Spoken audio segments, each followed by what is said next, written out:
Hello, and welcome to another episode of The End of the Search. This one I call it, Let's Talk About Self-Inquiry. It's based on a question someone asked in the Spanish channel. They asked me if I could talk about self-inquiry or if there's a particular method for it. Well, let's see how I address this particular issue.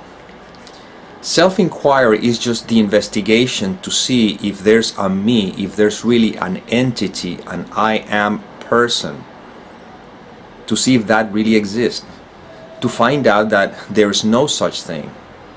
All that there is ever-present beingness, and that's it. And that can be actually investigated.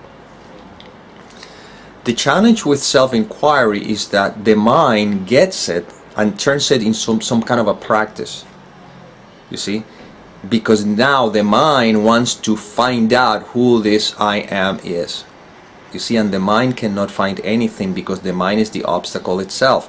Like, for example, Nisargadatta Maharaj uses the just resting the I am, just resting the I am.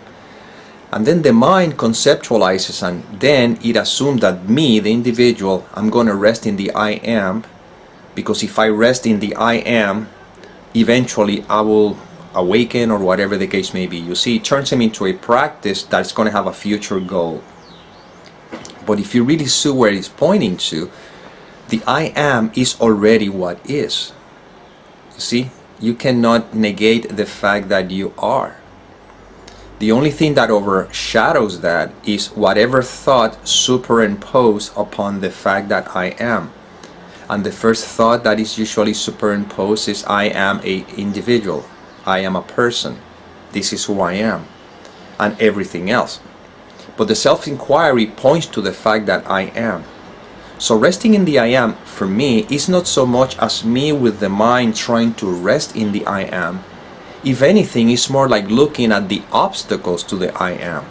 And the obstacles are thoughts. That's it, nothing else. Especially the thought that says, I am this person.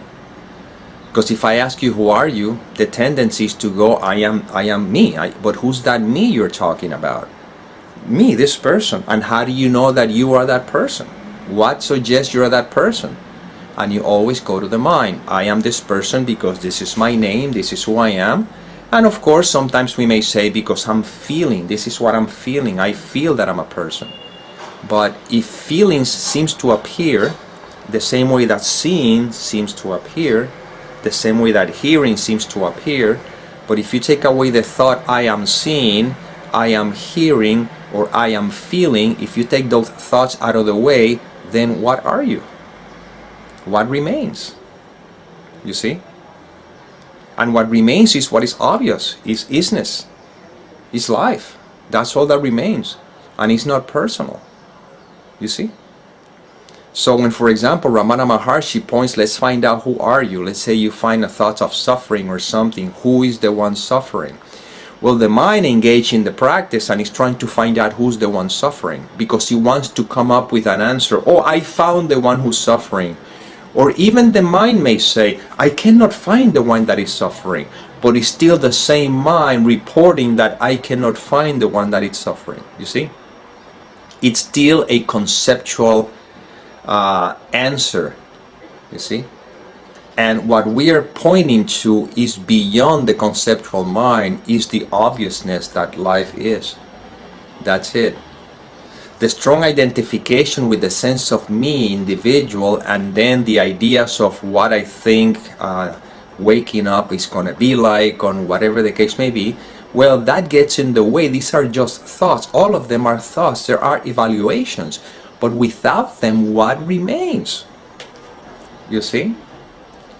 Someone who's in the search, so to speak, a seeker, for example, it has a hard time dealing with this, because the seeker itself is the obstacle that has a preconceived idea that if I do experience whatever you want to label it, I don't know, what do you think is going to happen? You see, that's why I always ask people, okay, if you're so confused, let me ask you first, what do you think it's going to happen if you achieve that particular experience, whatever the case may be?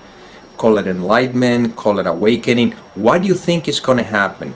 Why do I like to ask that question? Because it begins to look at the beliefs that the person has about what he or she thinks is going to happen, and that gives them a reason to pursue, to continue the seeking, overlooking the fact that I am. Because that seeking, all it does is keep feeding the belief in the person. You see? There have to be someone who's seeking. Without the someone, there's no seeking. What would be seeking? Is life seeking? Is beingness seeking? No, the belief in the I person individual, that is the one that is seeking. And what is seeking is to experience whatever preconceived idea that it has about it, because in the end, all that we're seeking is ourselves. We're seeking to know what we are. What we are is just beingness. So we are already beingness, believing we are somethingness that now is trying to seek in order to become what I already am. You see? In the world of appearances, where we seem to deal and engage and whatever, there's a way of living in the world, you see, but with a mentality that is not of it. And the way we do so, the investigation is not so much about finding something, it's allowing that I am to become obvious when you get the mind out of the way.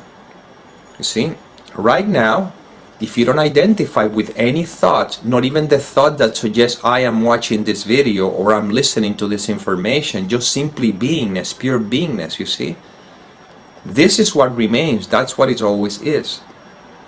And then now we're seeing thoughts as just passing clouds. This is all we're doing here. So actually there's nothing to do. Simply be. It's just that that's the language that we're using for communication purposes. Right now, so if you're trying to find out who are you, you don't need to find that out. All you need to find out is who are you not. And any thought that crosses the consciousness is what you're not. Has nothing to do with who you are. You simply are. And then you see how life unfolds, because it's unfolding anyway. Life is not unfolding according to your will or idea of how you think life should be. Life is unfolding anyway. The obstacle is the belief that you're this separate individual, and now you're experiencing the consequences of the thoughts that are evaluating and translating your present experience.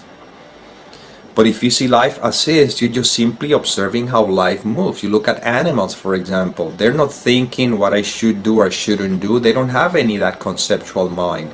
They're just simply being. Well, you are like the animal too. You are being. That's always. The only thing is that the being is conditioned by belief system, what we're taught, and whatever conditioning we have, it doesn't matter.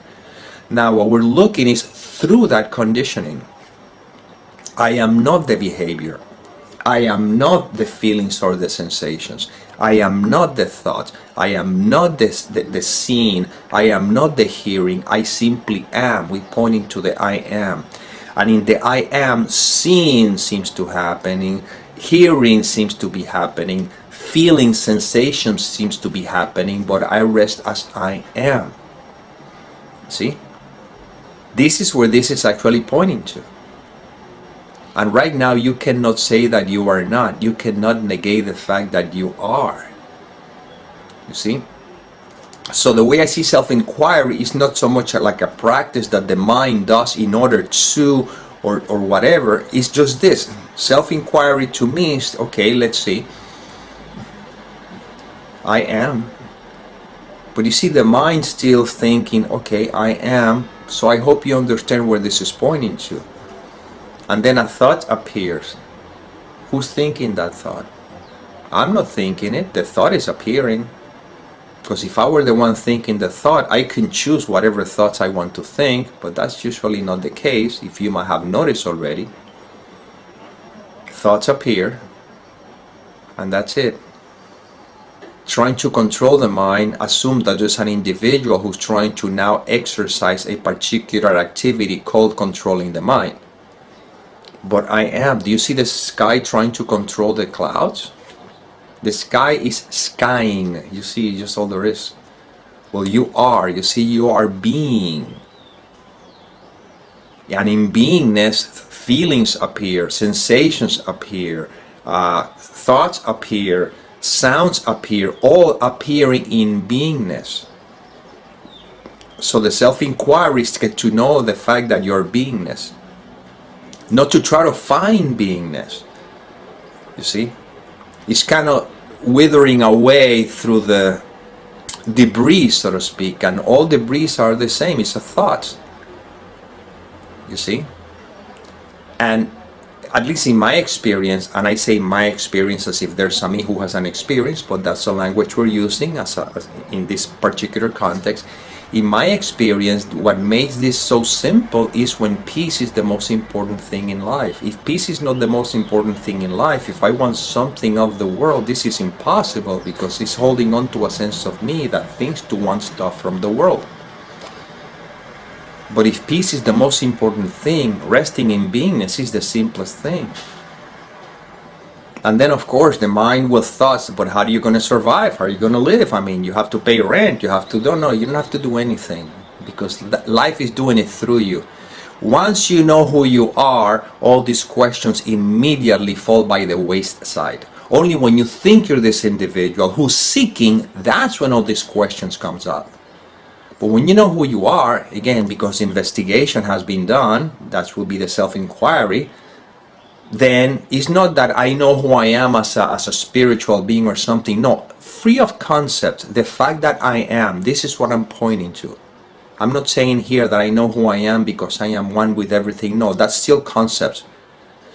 And what I mean is that when there's no identification with the content of the mind, when you don't believe the content of the mind, it implies that you know who you are.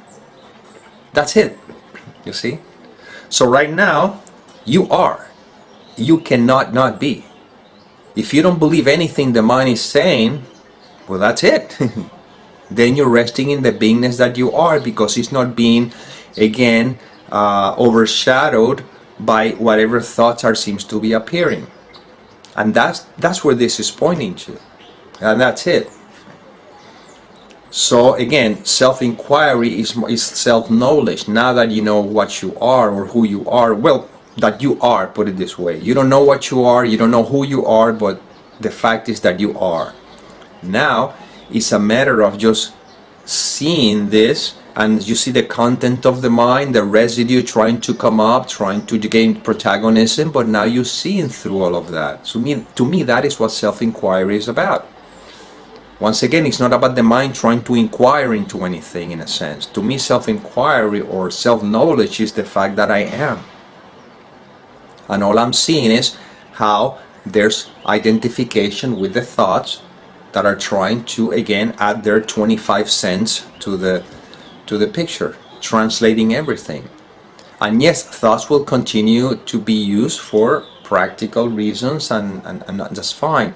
But somehow you're no longer, I wouldn't say distracted or affected by the content of the mind. You can see the content of the mind, but you're not affected by it. And that's what is referred to as the peace that passes all understanding. And this is where this is all pointing to in a certain way.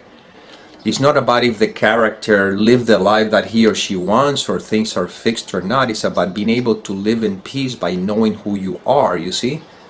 And the fact that you are is enough. This is what I'm pointing to. You are. These videos are pointing to the fact that you are. Can you say that you are not? Don't conceptualize with the mind. Don't try to think, okay, am I not or am... No, it's very simple. Right now you're being, aren't you? Right now you are being. That's just a fact. That's just what it is. You are being. You can never not be. Now notice how the conditioning shows up to overshadow that beingness. It cannot get rid of it, but it can simply overshadow it. You see, a blanket can cover up the light, but it cannot extinguish it. You see? Well, the same thing here. Beingness is what you are. Any thoughts that may be crossing it cannot overshadow it, cannot get rid of it. You see? Well, all we're doing here with self-inquiry, if you want to use that concept, is just seeing the thoughts for what they are, and when they are seen for what they are, what you are, just it remains. So right now, let's put it to the test. Right now, you're being, okay? See what thought is crossing your mind. It doesn't matter. It could be a judgment, could be a memory, could be a future idea that we want. It doesn't matter. Look at the thought. Okay, look at the thought. I didn't say travel with it. I'm simply just noticing. Look at the thought. What if there's a feeling crossing? Okay, let the feeling be. That's fine. Just be. You see, the feeling is, the thought may be, but you remain as you are. You see? And if you stay with me for a bit longer, you'll find out that probably that thought already is gone. But you remain. And maybe the feeling might be gone already. But you remain. You see, you are. That's it.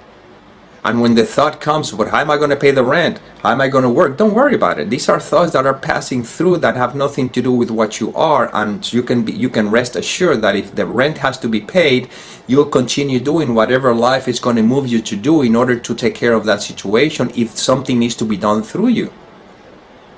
But what you're looking is at the thought that is trying to overtake, that is trying to overshadow what you are, and when you identify with the thoughts, you forget who you are, and that is when you get completely lost in thought. You never lose you never stop being, you just distracted for a moment. You see? And all we're doing with these videos is not trying to make you an irresponsible person or someone who doesn't take care of it. No. This is very simple.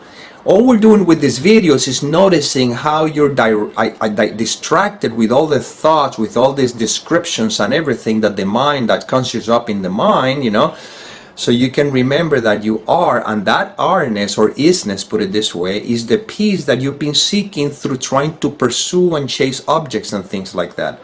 And that peace is never leaves. It always stays. And once again, because there's such a strong identification with the sense of identity, it may seem as though you have to practice. You see, you have to remember what you are. See, the self-inquiry is just noticing when you get distracted to go back again and just be. That's to me what I refer to as self-inquiry. It's not something that I will do in order for me to eventually have an experience. If I do self-inquiry, eventually I'm going to awaken. Or if I do self-inquire, I'm going to be enlightened. No, because that keeps feeding the sense of identity. You see? That keeps feeding the seeming individual who's going to have a particular experience. Self-inquiry, according to this information, the one that life expresses through this instrument, is to notice the fact that you are. And it's not a personal noticing. And yet, it cannot be negated. You cannot negate the fact that you are. That is just what is right now. Aren't you not? Aren't you not being? Don't go to the mind trying to evaluate this. Okay, I am being. No, not even that. I'm simply saying, aren't you not being? Are not you existing within the world of appearances, of course? I mean, the sense of existence. Aren't you alive? You see, that's what it is. Now notice all the thoughts that are trying to get protagonism. I am this, I am that, I am good, I am bad, male, female, this is who I am, this is who I am not, I want this, I don't want that, I'm afraid of this. All these are thoughts, you see, but you still being, you still remain in beingness. Well, to me, this is what self-inquiring is. Is the self-knowledge is recognizing that I am, period, end of story, nothing else needs to be done. And just noticing how the mind is trying to engage in its own in thoughts and all that stuff, and that's it. That to me is what self-inquiry is. And it's not something I do, it's something that happens through me. In the same thing that through you, the invitation or the I don't know, the inspiration or the motivation, whatever you want to use, to watch this information, it wasn't you who did it, it's life through you. You see? And once again, when people ask me questions, for example, but that means that if I'm destined to be a sufferer, there's nothing I can do about it. I always say, don't go there. Just make it simple. Life is inspiring you to listen to information that is pointing to the fact that you simply are. Great, wonderful, celebrate it. That's it. And leave it there. If you're supposed to be a sufferer, you will suffer. But again, what is really happening? What's happening is that life is using the instrument to remember what you are. So great, that's fine. Now you understand. It helps you to become even compassionate to quote-unquote other people. Obviously there are others, but within this context it appears so. It makes you more compassionate to others because now you understand that they have no choice in that matter. That's what they were born to, that's what they were meant to do according to their journey. However, if you are conscious of what you are, it could be said that that person is brought into your presence so that you can become an example of a possibility that the person didn't even realize that it had, because it was very identified with this sense of identity, whatever the case may be. So the healing is for oneself, if anything, right? And there's no one healing anyway, but within the context, this is the way you can actually really be the light, so to speak, if that were to happen. In the meantime, when you see people going through their journey, there's a part of you that says they have to go through that experience because that is exactly the curriculum that they need in order to finally let go, drop all of it, and surrender to life. Well, this video is about surrendering to life. It's not about trying to feed you with more concepts of what to do.